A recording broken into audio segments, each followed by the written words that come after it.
Notre centre de revalidation pulmonaire fête ses 25 ans cette année. 2025 sera aussi l'occasion pour nous de rebaptiser notre salle de réentraînement à l'effort, la salle Freddy Pirnet, du nom de son fondateur qui a ouvert le centre en 2000. Nous proposons aux patients des prises en charge individualisées, adaptées à chaque patient, mais aussi des prises en charge globales ou holistiques. Donc les patients que nous accueillons dans le centre de revalidation pulmonaire en fait souffrent d'une maladie respiratoire chronique. Cette maladie respiratoire chronique induit souvent de la dyspnée qui est invalidante et une fonte musculaire qui les plonge dans un état de déconditionnement. Les patients vont perdre alors en qualité de vie, en autonomie, pour certains également, avec comme conséquence un isolement social, de l'anxiété et souvent malheureusement aussi de la dépression. La majorité de nos patients que nous accueillons souffrent d'une BPCO. Il y a aussi des patients qui ont des asthmes chroniques sévères et aussi des patients qui présentent des pneumopathies interstitielles pour citer les pathologies les plus fréquemment rencontrées. Pour accéder à un programme de revalidation pulmonaire ambulatoire, on va réaliser une épreuve fonctionnelle respiratoire. Alors d'autres tests vont être réalisés, et c'est cette évaluation préalable qui va permettre en fait de prescrire le programme de réentraînement qui sera lui tout à fait individualisé. L'objectif de la revalidation va être d'induire clairement des changements de comportement en interrompant le cercle vicieux du déconditionnement.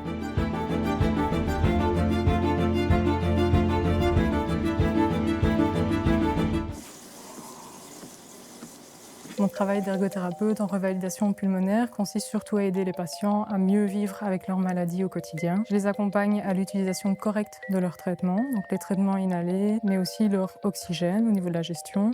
On fait de la gestion du souffle, de la conservation d'énergie. Je fais aussi parfois des visites à domicile. Ça me permet d'évaluer vraiment leur environnement réel. Au final, mon rôle, c'est de leur donner les outils et la confiance nécessaires pour rester le plus indépendant possible malgré les difficultés respiratoires. En tant que kinésithérapeute, nous participons à l'évaluation initiale de nos patients. Nous analysons la fonction pulmonaire, la force des muscles périphériques, la capacité fonctionnelle au travers d'un test de marche et d'un test d'effort sur vélo. Sur base de ces résultats, nous élaborons pour chaque patient un programme personnalisé de réentraînement à l'effort, complété par des exercices respiratoires adaptés à ses besoins. Chaque séance associera des exercices d'endurance, de renforcement musculaire et des phases de repos, tout en surveillant les paramètres vitaux comme l'oxymétrie ou la fréquence cardiaque.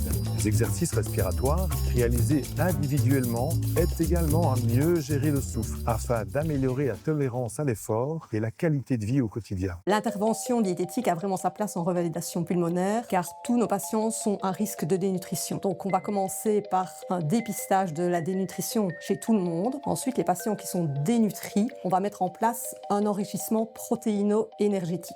Mais dans tous les cas, pour tous les patients, on va vraiment travailler sur la qualité de leur alimentation, les freins aux prises alimentaires, les horaires des repas pour vraiment optimiser leur séance de revalidation.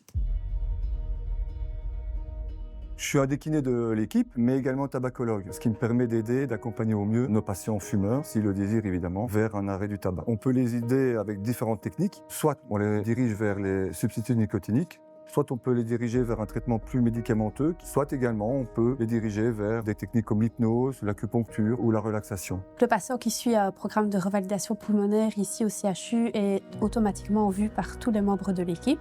Il est informé et accompagné individuellement. Pour moi, c'est un réel atout pour notre service. Pour ma part, j'accompagne les patients à faire valoir leurs droits sociaux au niveau de la sécurité sociale pour permettre un accès aux soins de santé. Et une autre de mes missions est d'accompagner le patient à trouver une solution de transport adaptée pour pouvoir se rendre jusqu'ici en revalidation pulmonaire. Le rôle du psychologue au sein de la revalidation pulmonaire, c'est d'abord de faire partie d'une équipe, donc d'une approche multidisciplinaire du patient. C'est d'évaluer l'ensemble des facteurs émotionnels qui font que le patient est en difficulté et ne sait pas vivre de manière acceptable avec sa maladie. Le but, ça va être donc d'aider le patient à cheminer par rapport à l'acceptation de son problème de santé, de le rendre le plus autonome possible dans la gestion de cette maladie et aussi de l'aider à récupérer une forme de confiance et vraiment augmenter sa qualité de vie. Et c'est ça qui crée la richesse de la revalidation, c'est justement que toute l'équipe travaille dans le même sens, avec le même but, avec la même volonté